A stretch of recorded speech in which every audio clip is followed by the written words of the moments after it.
Hello, welcome, what's up guys, I am Vita, and in this tutorial I will show you how to create Netherite Pickaxe in Minecraft. So you may leave like, subscribe,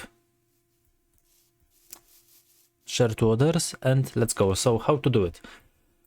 First step is creating the diamond pickaxe. Okay, so we did it.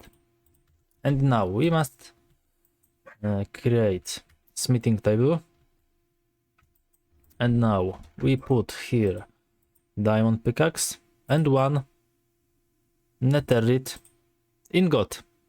As you can see, we have netherite pickaxe, the best pickaxe in this game at this moment. So thanks for watching. I hope I helped you.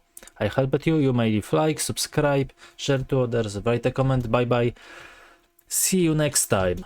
Thanks.